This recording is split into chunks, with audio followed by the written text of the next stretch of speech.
Welcome to Real Estate Talk, part of the Realty Media Group. We also produce The Property Show, Real Estate Uncut and CoreLogic's auction updates. All available for catch-up anytime at realty.com.au. Before we get underway, thanks to BMT Tax Depreciation, Printforce and Propertyology for their support. Hello and welcome to this week's show. Well, this week, Veronica Morgan has a range of specially chosen guests who will each add to a piece of the property puzzle as we take a close look at what really makes the market. Kenbladner adds to the conversation today as he explains how to detect the hot and cold spots and, in particular, how you measure inventory levels in an area where new subdivisions are being released all the time.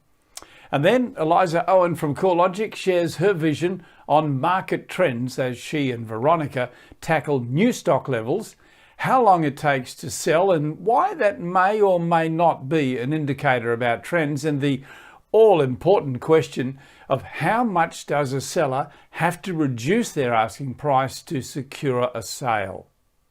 But we're going to end the show this week just a little bit differently, because we're going to talk to Garth Brown from Brown and Brown Conveyancers about what was really behind the purchase at auction last weekend. You may have heard about it, a property in Sydney by an 8-year-old boy. We asked the question, is that even legal? Well, Garth has got the inside knowledge and some really good advice as well. But first up in this week's show, Martin North from Digital Finance Analytics, and his view on the real picture of just how bad mortgage stress is at the moment. And just wait until you see his figures. So here to kick us off for this week's show, Martin North talks to Veronica Morgan. Martin, I find talking to you fascinating because you have a unique macro and micro perspective on the housing market. And by that, I mean your understanding of the bigger picture, both globally and nationally, is constantly informed by your qualitative research, which delves into what property owners are actually thinking. And I'm particularly interested in your surveys and what they're telling us at the moment about mortgage stress. Is it on the increase? The short answer is yes. Our surveys show quite a lot of information about mortgage stress, rental stress, and property investor stress, and they're all unfortunately rising. If you like, I can take you through just some of the key findings. Please do. Okay. Well, look, I thought I'd start with this picture, right? Because this gives me a bit of a sense of how I think people are feeling at the moment, hanging on by their fingernails, right? I shouldn't laugh when I see that, but it's so typical of you to find a graphic like that. Well, you know, it just seems totally appropriate at the moment. And look, the number one question I'm getting at the moment is, what do I think home prices will do in my postcode? So people are getting twitchy about worrying about what prices are going to do. And I keep saying to them, you know, you can't look high level, you've got to go granular, but you can also, that's an outcome, not an input, right? So to understand the input, you've actually got to look at data. And that's what we do. So essentially, this is just a quick run through of, we survey households, we put a lot of information into our core market model, and we pull information out. And this is what we're going to share today. And perhaps we'll do it on an ongoing basis, because I think this is a really important conversation about what's going on. Absolutely. And just give you a bit of a flavor of how that runs. We can pull mortgage stress data out, price trajectory data, buying and selling intentions from the surveys, migration data and economic data, bang it into the core market model, overlay our scenarios, in other words, the broader economic situation, and we can drive that out into, at a postcode level, what's happening to home prices, right? So that's sort of how it works. But you've got to understand the inputs to understand the outputs. And just to give you a bit of a flavor how that works in practice, this is my price scenarios from now for New South Wales. And, you know, on a good case, 5% down over 12 months, a few more over the next couple of periods there. But on a worst case, perhaps 30 or 35%, average 21.5 across New South Wales. That's an average, right? But you've got to go granular, right? So that's what we're trying to get to now. But one of the other interesting issues is how people are feeling from a confidence perspective. Of financial confidence has gone backwards, right? So it peaked up after the COVID, it dropped, went up, now it's gone back down again. And that's driven by New South Wales and Victoria in particular. But what's fascinating is that mortgage stress, to answer your question specifically, has gone up. So we've now got the situation where 40.2% of households are in mortgage stress. Now, that's cash flow basis, money in, money out. That's never been higher. And you can see how the trend line over time has gone up. I'm predicting it'll go higher still. And in fact, if you want to go granular on that, 40.2% is national. That translates to 1.5 million households in stress and about 100,000 risking default now. And interestingly, if you look at the percentage, it's Tasmania, the Northern Territories, who have the highest percentage. But in terms of numbers, it's all about Victoria and Western Australia and New South Wales, right, as the big areas. Queensland's up there too. So it's building, and unfortunately, it's not looking very hopeful. Rental stress a bit the same. 34.5% of people renting, or 1.7 million, are in financial flow stress. New South Wales has 48.4 of them are there, 35% in Victoria. So that's a big number. And the third dimension is investor stress. So this is property investors. 25% of property investors, or about 832,000 property investors, are now under the water when it comes to cash flow on their properties. So you put that together and you say that the stress information is signaling significant issues ahead. So this is all very interesting stuff, and you can see the knock-on effect, obviously, you know, through rental stress, obviously is going to lead on to investor stress, for example. But what is the definition of mortgage stress? Well, it's all three stresses have the same cash flow idea. So money in, money out, right? So in other words, each week or each month, how much is coming into a household, what's going out, including all of the standard things that they spend money on and their mortgage or their rent. In terms of property investment, of course, it's the other way around. So then you're looking at the inputs by way of rent coming in and then all the payments out in terms of managing the investment property. So, but it's a cash flow base because frankly, that's the only way to understand what's going on, right? You've really got to get granular and see how households are actually dealing with money in, money out. And when they're underwater, they're in stress. If they're more than 10% underwater, then we put them in a separate category called severe stress. And unfortunately, we do have some people in severe stress as well. And so obviously the next expectation from that is going to be distressed selling, and a lot of media and a lot of consternation and sort of guesswork going on around that. Particularly that the opinion, and it's probably well founded, that a lot of this is being held at bay due to government and bank assistance. But what's your opinion on the real story? Because the thing is that this won't, like you say, about being granular. You've got to go and find this information out at a granular level, but then I would imagine it's not necessarily going to play out uniformly across the country. Would that be fair to say? That's exactly right. And I showed you those price charts at the start, right? And that number one question. The point is every postcode is behaving differently, right? And so there's a different supply demand equilibrium story. There's a different stress story in each postcode. But generally what you can say is that prices are looking more negative in Victoria, and that's partly because of the new lockdown. New South Wales is looking a bit wobbly, particularly units. Some of the other places looking a little less wobbly, but still a bit down. And even Western Australia, that was down, 22% from where it was previously, is still looking as that will go further. So yeah, and it goes back to my scenarios. If you think that the virus is going to get under control and the economy bounces back very quickly, then the falls will be very light. But if, as I do, I think it's going to take a lot longer, and CBA the other day said U-shaped recovery. The RBA is talking about unemployment over 10% at the end of this year and 7% in 2 years' time. That's not a significant recovery, and so if you factor all of those in, and the fact that property investors are not seeing any capital growth for their investment, and the flows of rents are easing up. Ross McEwen from NAB the other day said, there will be a number of people who are now in the situation where the best thing they should do is sell, simply because ahead it's going to get worse. So I thought that was quite interesting that a mainstream banker is now actually recognizing we have an issue.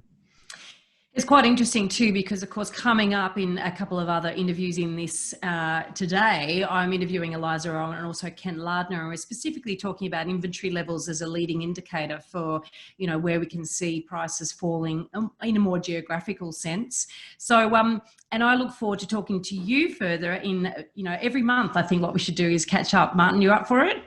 Yeah, let's do it every month. What I'll do is I'll share you the high level numbers, and then we'll, call out some of the developments. Hope I'm wrong. Let's hope that prices don't begin to slide. But my own view is people should be quite cautious at the moment. Look, I certainly agree with you, and I think that we should always be cautious about property because there's been so much sort of cavalier, good nature and good fortune around it, but it's not necessarily borne out in the evidence. So, look, really appreciate your time. Looking forward to catching up with you again next month. And up next, we have Eliza Owen, where I will be talking about those key indicators. Successful property investors know the value of leverage, but as many as 80% are willing to leave sometimes thousands of dollars of unclaimed benefits on the table every year by overlooking depreciation. Depreciation is the wear and tear of a building and its plant and equipment. The ATO allows the owners of any income-producing property to claim depreciation as a deduction, meaning you will pay less tax. BMT's fee is 100% tax deductible. Call BMT Tax Depreciation on 1300 728 726 now for a free assessment of your likely deductions. That's 1300 728 726 or use the link at Real Estate Talk. Welcome back. As key indicators of where the market is headed, we can only be guided by where it's been. And I just love CoreLogic's market indicator summary for a look at some of the market pulse points. Joining me to walk through some of these is Eliza Owen from CoreLogic. Eliza, let's firstly look at new stock on the market. Now, we've got a graph for you here. If we walk through all these capital cities, it's not uniform. It's not like there's all down or all up, is it? What's going on? Yeah, so we have seen some different results in terms of listings across the capital cities. Most notably, there is probably over the past 28 days, we've seen about 3,500 new listings come in across the Melbourne market. That's down on the previous measurement period, and it's also down 40% from the new volumes we were seeing coming on in the same period last year. So that's no surprise given the fact that we're now in stage 4 restrictions across Melbourne.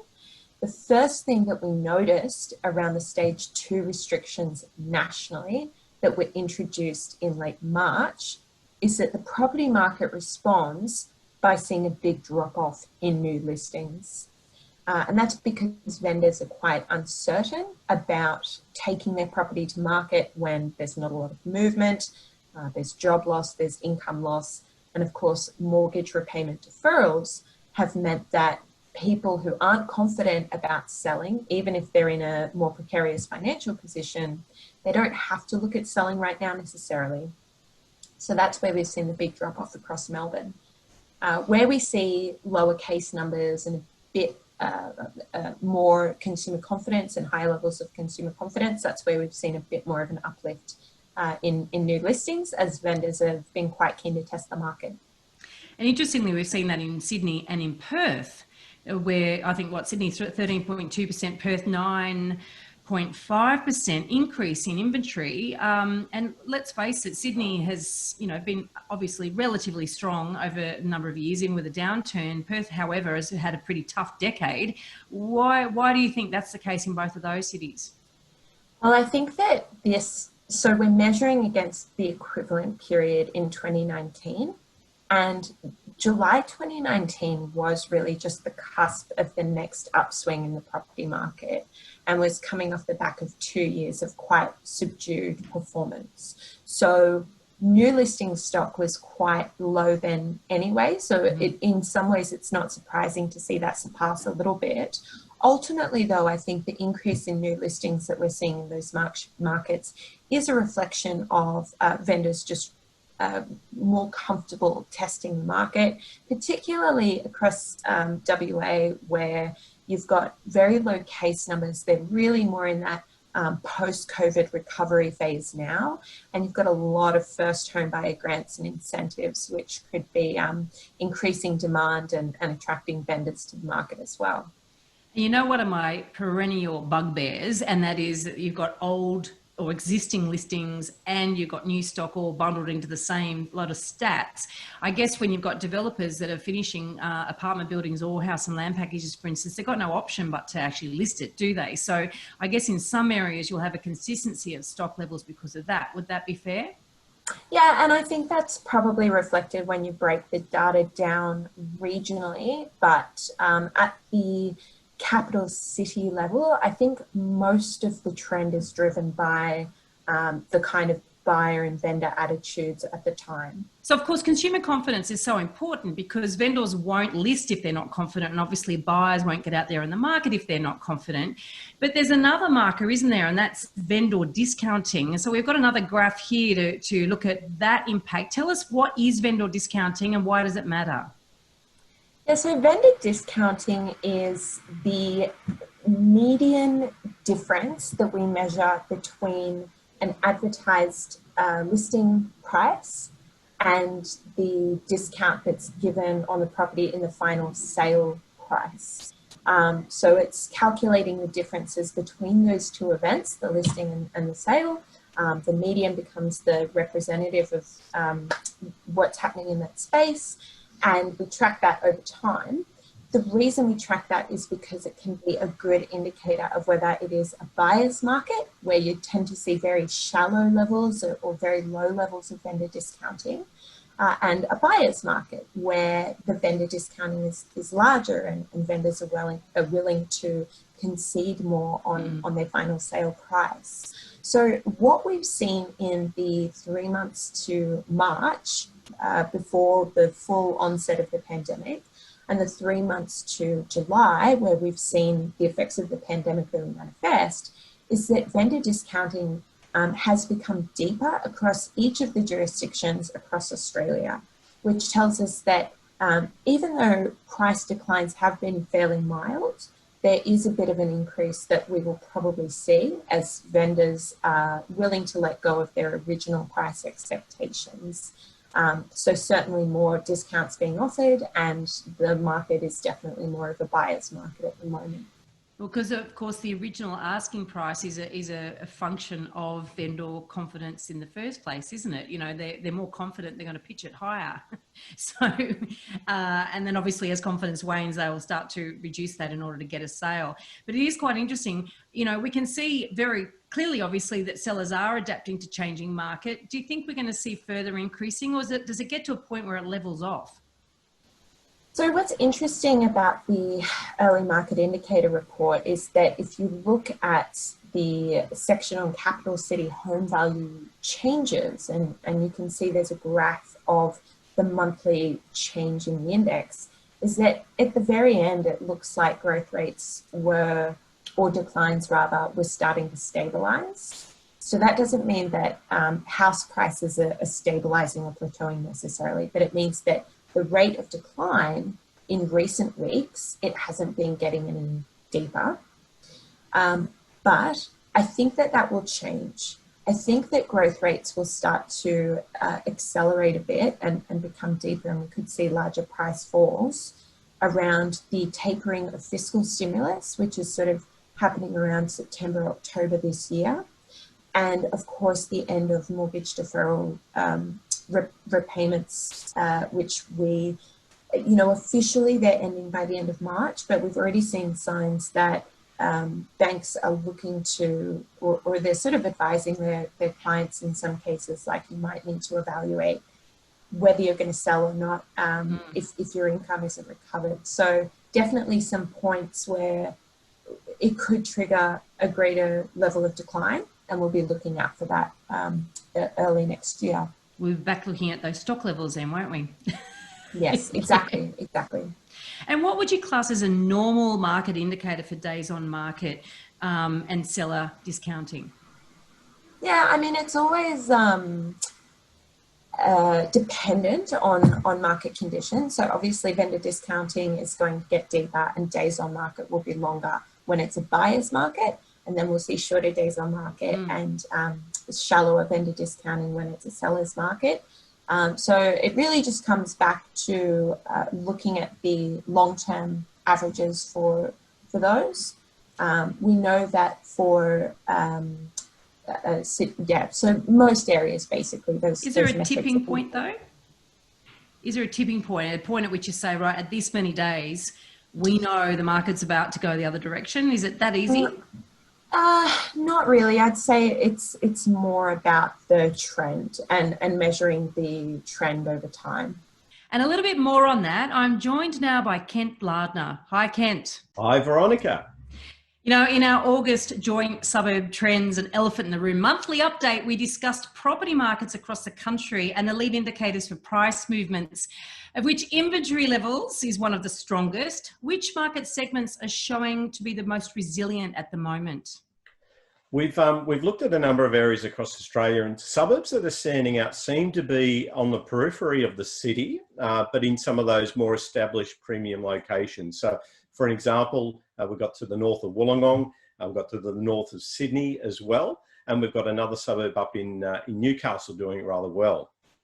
So when you say they're in the established areas, I guess what you mean is they're not on the urban fringe pushing out, you know, the endless house and land package territory. Staying right away, yeah. The house are very far away from house and land packages. So those suburbs now, I'm going to name them. I mean, there was Barowra, there was Bulli, this is a B theory here, and then there was, which is the one in Newcastle? Mayfield in Newcastle. Yes. And what's the common denominator there? The common denominator is very low inventory levels, which is supported by low days on market. So typically in any of these very tightly held suburbs, the properties come on and they're bouncing out within a month. So typically below 30 days on market, and inventory levels between 1 and 2 months, or actually lower in some cases.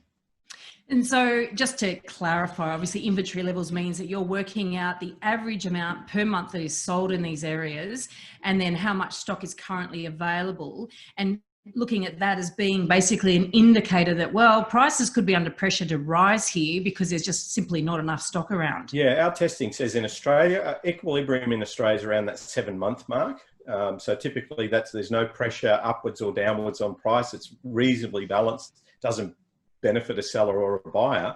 But when we get down to those figures of around 1, 2, 3, maybe even into 4 months of inventory, there's some upwards pressure on price.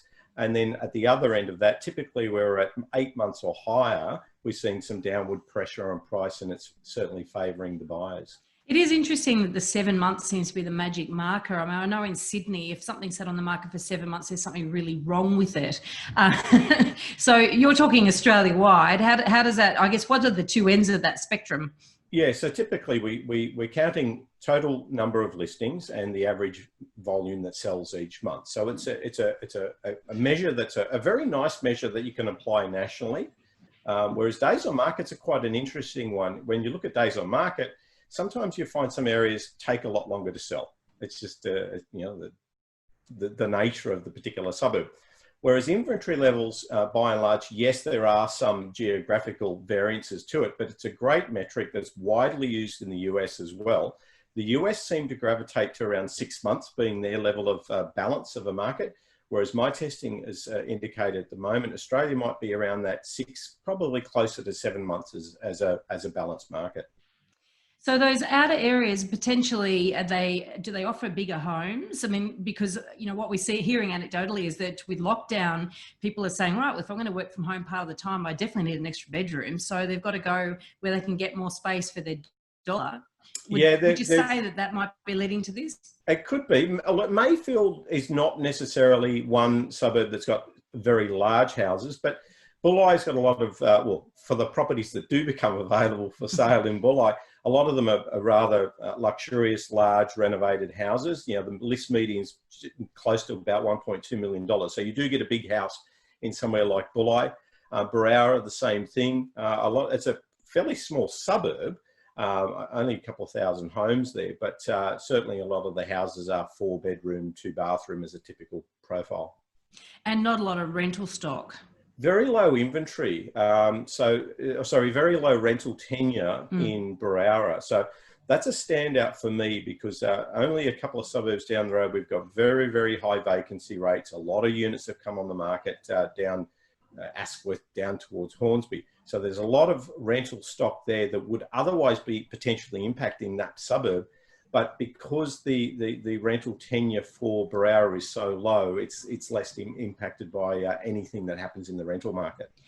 Which does lead us to talk about your list of cool spots or cold spots. You've got a list on your website. And I look at the list of the top 10 or the bottom 10, depending on how you want to look at that. And I can see that the usual suspects, which is along those same lines, your high density, newly developed areas, but also holiday units dominate. Poor old Darwin's thrown in for good measure.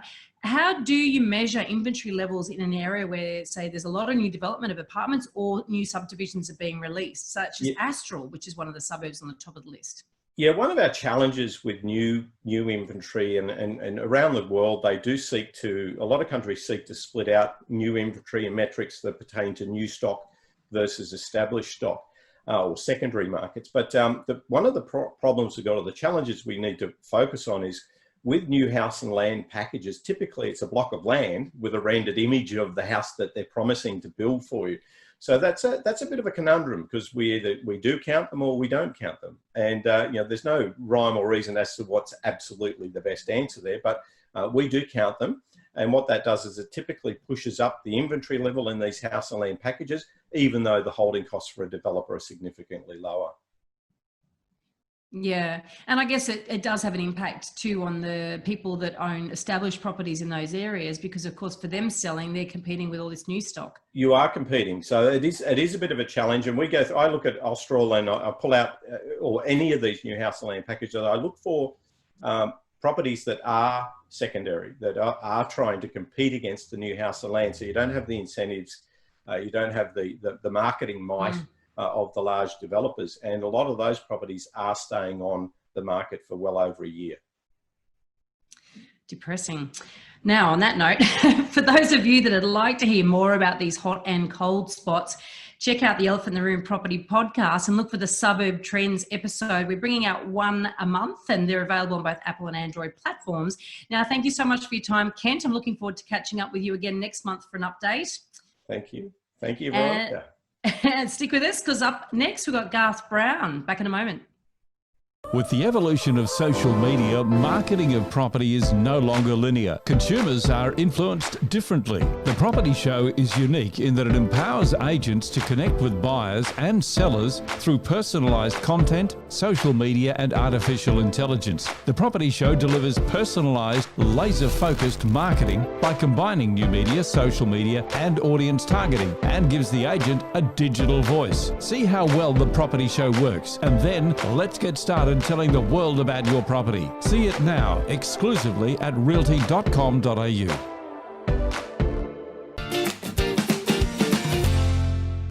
Welcome back.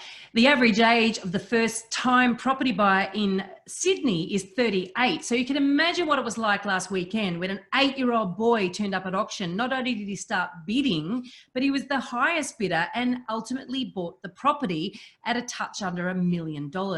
Now, there is a backstory. The boy was unable to directly buy the property because of his age, but his property developer father said he purchased the investment properties for him to teach him about property. Now, it raises some questions about how old you have to be to have your name on a contract. Garth Brown from Brown and Brown Solicitors joins me. Garth, can an 8-year-old boy legally buy a property? Yes, well, Veronica, the answer is yes. But the 8-year-old will lack what's known as legal capacity because he's not over 18, he's a minor. So we'll talk a little bit about that later. And particularly for minors, for that minor to go on title, onto a new title after settlement, there are more hoops for that conveyance to include. So what happens is that for that new deed, particularly New South Wales, they need to submit a signed certificate from a lawyer, from the New South Wales trustee or the guardianship, pursuant to Section 29 of the Minors Act. So please stay with me on that one. Right. And why do they need that one? Can I sort of jump in? Yeah, well, it's basically that the minor knows what they're getting involved with because they're not of an age to really understand what they're doing.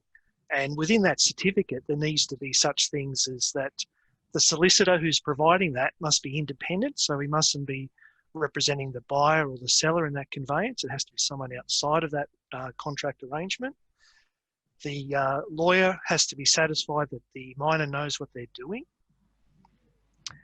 and that also too that certificate, whoever's supplying that, a lawyer or the guardianship or the trustee, that minor hasn't been forced into that transaction. And there's a couple of other items that are required there, is that the person who's giving that certificate, they also need a statement from a valuer or a financial advisor stating that, again, that the miner knows what they're doing, but that the purchase price is not manifestly excessive. Wow. So it's quite a few hoops. Yeah, and even after they're registered with that documentation, that needs to be 7 days before settlement in New South Wales. So it won't be a PEXA transaction, it'll be a paper one. Right. They need to, they will be registered on title as their name, but in brackets, a minor after will be inserted on the title. So whoever's dealing with that title will know, well, hang on, I'm dealing with a minor here. Right. So it's pretty clear for everyone to know. But on that one, and I'll come back to the PEXA point in a minute, because that's interesting, but also they've got to presumably get finance in some way for this property. So what complications might there be in terms of, you know, getting a mortgage? Well, this is the thing, because the person's not over 18, they won't have contractual legal capacity. So to have that enforced against them, it just won't happen, because they're a minor. You can't enforce provisions of default when someone doesn't have contractual capacity. So I don't think there'd be any bank that would lend any money. So you basically have to be a cash buyer as a minor, or you have a rich relative. Right. And what about an owner? I mean, if I was selling my house and someone turns up saying, well, look, my 8-year-old boy wants to buy this and I've got all this documentation, but I can't actually, maybe the contract's not enforceable, for instance, because he is a minor, you know, why would I want to sell to him? Well, it's risky. You've got to be aware of this. And these types of transactions are rare as hen's teeth. But you need to be aware that if you do buy or sell to a minor, you do have the prospect of that contract or that settlement not completing, and there's nothing you can do about it because the person doesn't have legal capacity. Wow. So you need to be aware of that risk. Would you think most auctioneers are aware of this? Because I would imagine, you know, the agents there, particularly in New South Wales, you have to register to bid at auction. You know, they're all lining up, they're registering. So here you go, here's my son, it's all good. I've got all this documentation. You go, okay, fine, every bid is good, you know, and then all of a sudden they bought it and the vendor didn't even realise that there was this risk. Well, probably not. If I was an agent, you'd be wanting to get an exchange of contracts, get a commission together, and hopefully just manage it all the way through and make sure that do whatever you can to make sure it gets across the line. But there is a risk that this particular miner could walk away and say, I'm not completing. Wow.